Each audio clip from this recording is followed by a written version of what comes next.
Oi, sétimo ano, tudo bem? Estamos aqui, na quarentena e espero que vocês também estejam cumprindo porque é necessário. É muito importante nesse momento nós fazermos a nossa parte. Enquanto isso, as aulas não podem parar, nem eu e nem vocês.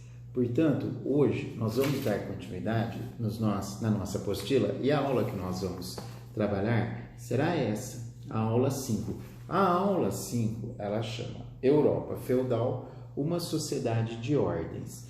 Nós já vimos que no período medieval, o feudo era a unidade de produção mais importante, porque era lá que tudo acontecia.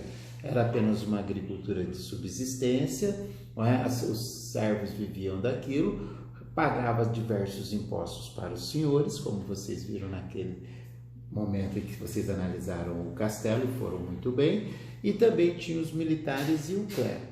Os militares, o clero e os senhores feudais, eles constituíam uma ordem muito distante daquela que eram os servos. Então, são sobre essas ordens que nós vamos falar. O clero, os nobres e os servos. Eles eram que moviam esta sociedade medieval, também conhecida como a sociedade feudal, que durou mais ou menos aí 1000 anos aproximadamente. É a Idade Média. Outros ainda chamam de Idade do Meio, para ficar até mais cheio de enigmas e mistérios, como essa idade é conhecida. No começo, nós falamos assim, as marcas da desigualdade. É claro que havia uma grande desigualdade naquela época, não tenhamos a menor dúvida. O clero, por exemplo, o clero era o mais importante segmento da sociedade. Era o clero quem estabelecia a ligação entre a terra e o céu.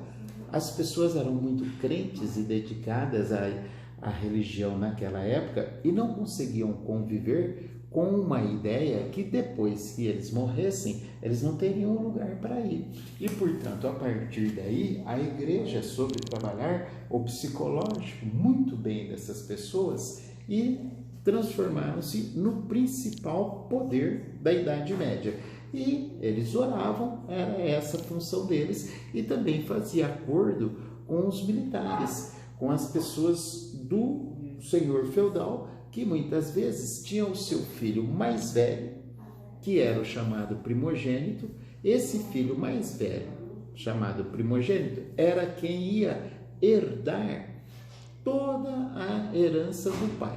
O segundo filho, geralmente, o senhor feudal mandava para o clero.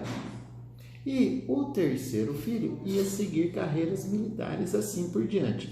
Quando mulheres, encarregava-se de casar essas mulheres com outros nobres feudais também. E assim eles iam se distanciando muito dos camponeses. Não havia uma hipótese deles estarem juntos. Portanto, o papel fundamental do clero era, através das orações, através desse expediente de mostrar que o céu é um lugar agradável e confortável, acabou trazendo aí bons resultados para a igreja, que se consolidou aí como uma categoria muito acima das demais. A outra categoria que a gente vê aqui é aquelas que combatem. Quem que eram os combatentes? Ora, naturalmente, os membros ligados à nobreza. Por quê? Aos servos não era dado a eles o manuseio de armas, o manuseio de cavalos e arcos, flechas, espadas. Ora, eles não possuíam esses elementos. Já, sim, o clero, que apoiava sempre os nobres, permitia esse tipo de ação, fazendo com que os nobres defendessem os interesses do clero e também os seus interesses. Então, eles combatiam. Então, uns oravam e levavam a palavra, de acordo com o entendimento deles. Outros faziam o trabalho apregoando a força. Esse era o papel de quem? Esse era o papel também dos nobres, que estava ali muito próximo do clero. E aí, por último, nós temos os servos, que eram aqueles que viviam a sustentar Os outros, que eram aqueles que trabalhavam e não faziam outra coisa senão isso o tempo todo. Trabalhava de cedo, e o cedo lá é quando amanhecia o dia.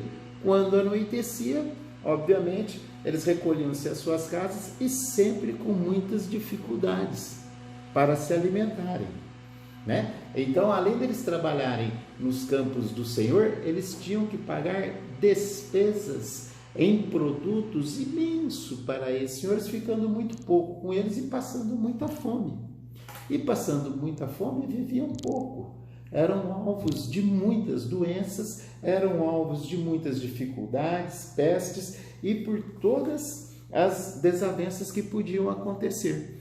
E, na verdade, eram eles quem fazia a vida dos outros dois serem confortáveis e pagavam um preço altíssimo por isso.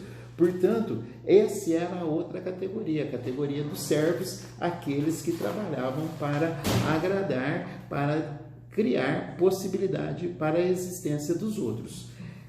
Essa, portanto, é um momento da nossa aula, não é? Esse momento em que a gente pode dizer que na Idade Média tinha 3 ordens: a ordem religiosa, a ordem clerical, né, que tinha o alto clero, composto pelo papa, bispo, arcebispos, e o baixo clero, que eram monges e padres. Esses levavam uma vida dura, porque eram eles que tinham que fazer as pregações de feudo em feudo.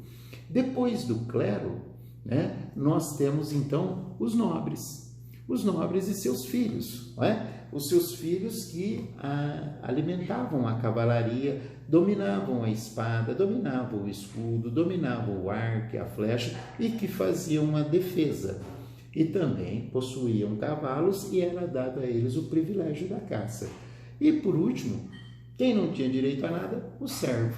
O servo vivia para contribuir para os dois, através de exaustivos impostos. Era imposto sobre ele colhia, era imposto para ele usar as ferramentas do Senhor, era imposto para eles, quando perdiam um filho, tinha que pagar mais porque perdiam um filho, era imposto por filho, era imposto para trabalhar nas terras do Senhor que ele mesmo trabalhava, era imposto para trabalhar um pouco na parte das terras dele que era doado. A ele, no fim, não ficava absolutamente nada, mas só tinha isso. Então essa é basicamente a estrutura da sociedade medieval. Falou? Muito obrigado, tá? Tchau.